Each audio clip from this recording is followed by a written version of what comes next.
want to start it? Hi guys. My name is Water and this is Millennial Pennies. That's it. That's it. You're making me laugh. So boring. Hi guys, my name is Water and this is Millennial Pennies. So actually I need to confess first, guys, this is the first time I'm putting my phone horizontally, so I'm having a hard time looking at the camera instead of my face like I usually do. So if you see me looking at my face like I am right now, actually let me change. If you see me looking at my face, please just try to understand. I'm sorry. I don't know what to say. But yeah, I'm trying really hard. It's very difficult. Turning my phone the other way is just, I don't know, it's a bit bizarre to me. So, okay, fine. Today we're going to be talking about credit scores. Not specifically credit, but credit scores. Although the topics are very similar, I'm talking specifically about credit scores, how to get one, how what exactly is that? So to get to that, your credit score is basically that number that is allocated to you by credit bureaus to basically track your credit behavior, if that makes any sense. It basically just shows what kind of a creditor of a data you are, and to give credit providers sort of an insight as to what kind of a data you are, and if you do make payments like you're supposed to. It's more like when you're trying to get a job and you submit your CV.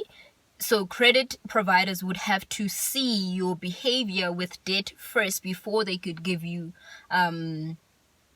credit, which is a bit of a weird one, because for you to get credit in the first place, you need a credit score. How in the world are you gonna get a credit score if they don't give you debt? Great. So yeah, it is a bit of a weird one, but you can start with small debts.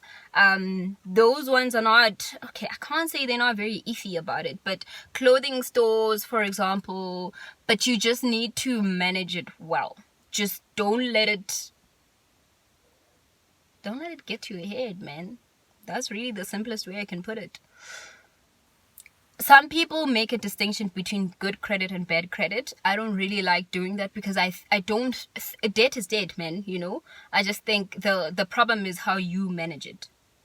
You have to just comply with what the agreement said. So, okay, fine. So going back to what a credit score is, this is basically a number.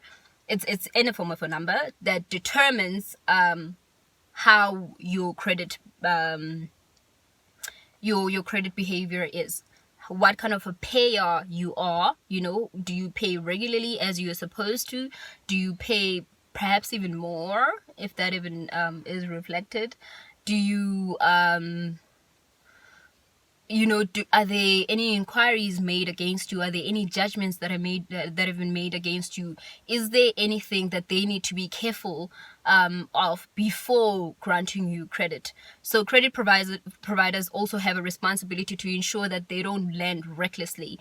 It is in the National Credit Act. I can't really provide a specific section, but they have a responsibility to ensure that they do not grant credit to people who are not how do I say this? They can't grant credit to people knowing very well this person is not a good data, if that makes sense. I don't know if there could be something called a good data, but you basically need to be someone who is able to afford what has the debt that has been granted to you. You need to also be able to be someone who is able to stick to the agreement that they have entered into. So those are the things that motivate a credit score. So for it to go higher, you need to have done those things. Pay like you're supposed to. Don't have a lot of inquiries. So I will get into the things that can, certain things that would just lead to a lot of inquiries being ran against you. What else? having judgments. So if you do not pay your debts as you're supposed to, so if your creditors, run after you with their money, for example, for a very long time, they end up having what is this thing? Is it a default judgment against you, to say that this creditor is not this data, for example, is not paying our money, therefore, there's that default judgment. So it basically just says that judgment basically just says that you are now obliged by the court of law that you need to pay this amount. Some people may call it being blacklisted. I don't know. I think you can fix it.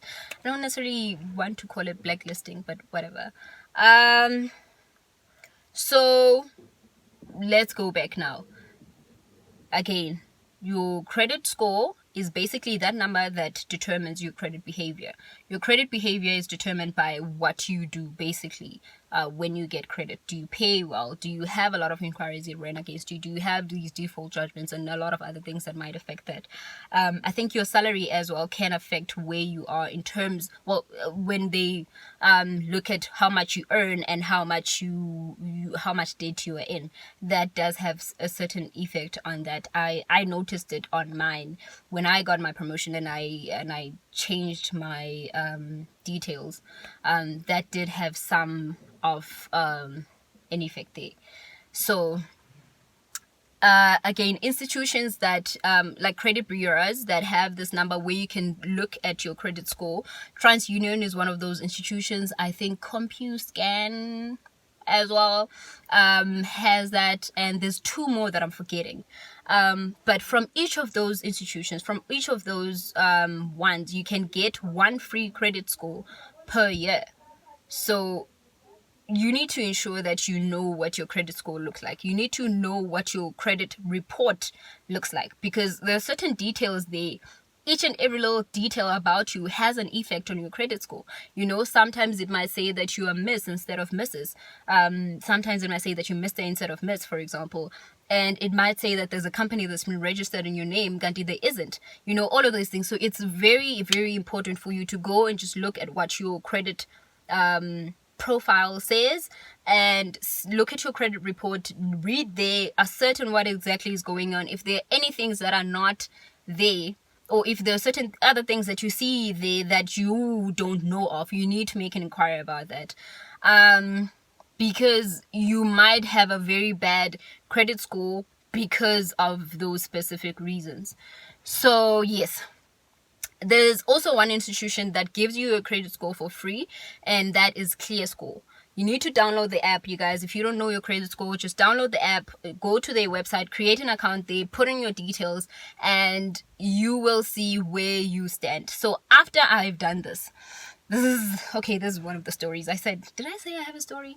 Yeah, okay, fine. But I do have a story about this, whatever. This is story number one now. So the very first time I was even concerned about credit scores or whatever was when I wanted to buy a car. And I didn't know what my credit rating was. So I downloaded ClearScore and I did all of that, whatever it is that I was required. And I checked my ClearScore was 4. 1, 2, 3, 4. 4. It wasn't 400. It was 4.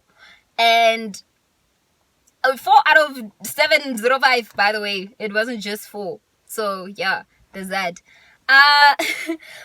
So I still proceeded to go and do inquiries and not inquiries, rather to apply to get a car. I don't know how they did it. I have no idea how they did it, but they kept on asking me why my credit score is like this, and I'm just like, well, it's my first time working, so I've never had to have accounts because I didn't have a salary, I only had an allowance. And so I couldn't build my credit score. That is actually not factual now that I look back to it, it's not very factual, but whatever. At the time, I thought that was the case. Because I don't work, therefore I cannot build my credit score. And then I was able to get a car somehow. I don't know, and I paid regularly for the first couple of months, and then I checked again on ClearScore, and my credit score was on 500 and something, which is great to me, because from 4 to 500, yo, that was great. So because I kept on paying regularly, all of those things, then everything was great. Well, I mean, I can't say great because it's not like on 100%, which is what I want. But yeah, so now I am on year 20. I bought my car in 2019. This is the second year. I know, I'm lying. I've only had a car 2019, because it was 2019 November. So from November to November, yeah, so I've only had a car for like a year and a couple of months. So is it even a couple of months? It is a couple of months. So that was my only credit thing that I had, and then I saw that it's not moving, there's no change. That's the only thing that I do, that's the only credit that I have. So they don't see, there's no action really on my thing. It's not getting bigger. So what I did was to create a clothing store card rather, and then I saw some action. I saw that, oh, it's growing, great. But then the problem came. I could not believe it. I got an inquiry ran against me, and it was from Standard Bank. And I'm like, how? Standard Bank is the one financing my car right now, and I have a business account with Standard Bank. And I'm just like, what have I done? And I remember shitballs. I created an account with Standard Bank in 2015. That was my first year. You know how they say, create a student account, oh my god, it doesn't charge you, and then now feeling like, oh my god, yeah, of course, this is a student girl, I'm not a learner. That was very dumb of me.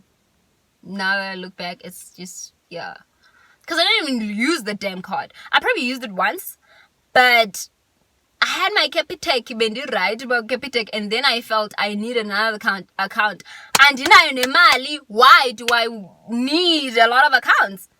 But fine.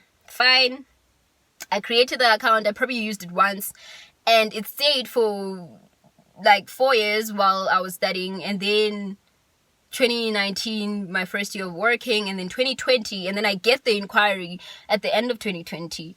And then go January, I get a statement emailed to me from Standard Bank, from that account. Law account layer says to me that I have a minus balance, which is 600 and something. Now, I'm just like, 600 and don't happy. Where am I gonna get it? It's 600 and just to give it to them, Jay. But fine, okay. And then one weekend, I went to Standard Bank to pay the amount and just close the account so that I don't have this inquiry against me. Or at least don't have the amount inganyuki, iphelele phaya. And when I get there, they're like, it's actually 720 now. You need to pay that. And I'm like, guys. I then go withdraw some money and deposit it inside the account, and they charge me 60 rand. So when I get back to that lady, they say, I pay longer, deposit another one. They're not telling me that they're charging me this amount, first of all. And I'm not wise enough to think about, man, it's inside, so they must be charging me more. Because they keep on saying, go deposit there. Kuba Namasa Bank, they have these things, fine. And they go and they say, no, it's still, it's not enough. So I have to go outside. I have to go outside and deposit the money with ATM. I go Kenyani, deposit the money, and then I finally close the account. But the total amount that I probably deposited was 720 plus 100 rand plus another 20 rand. So it's about 840 that I paid to just close an account, which I could have avoided by just closing the account when I didn't need it anymore. So these are the kind of things that I feel that we need to look out for. it's very important that we just pay attention to the things that we do that affect our finances. This goes for almost everything. This goes for your job. Pay attention to the things that can get you fired. This is a whole other vlog. I said vlog, wow. This is a whole other blog and or post, video rather,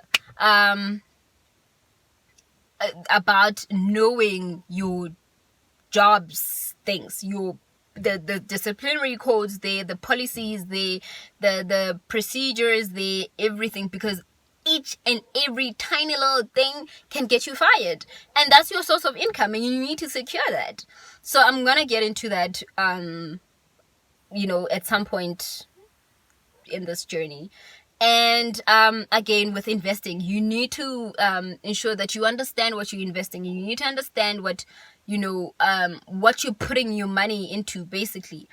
The same goes with your credit scores, your credit rating, your credit profile. You need to understand how it looks, so that it can be beneficial when most of us, except for the rich, obviously, most of us will have to use credit at some point in our lives for the big purchases, your car, your house, your investment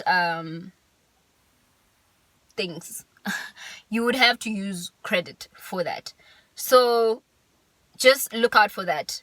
Take the necessary precautions, and just, I don't know, I honestly don't even know how to explain it, but yeah, I had to learn it the hard way. You don't have to, but that's just my story. And yeah, I had to just learn it the hard way, unfortunately.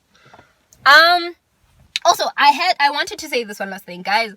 I don't know when to post anymore. I don't know. I wanted to post on Mondays, like post a video every Monday, and I wanted to call those Money Mondays. But everyone does that. Like almost each and every finance thing, they do that. They do Money Mondays. Now I'm just thinking, Finance Fridays? I don't know.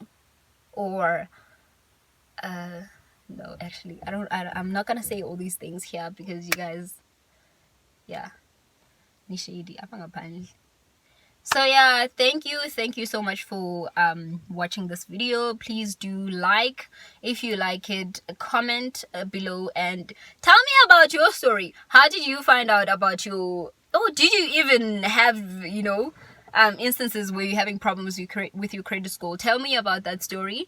Also do I did say comment, subscribe, and share with other people, so that they also get this information or awareness.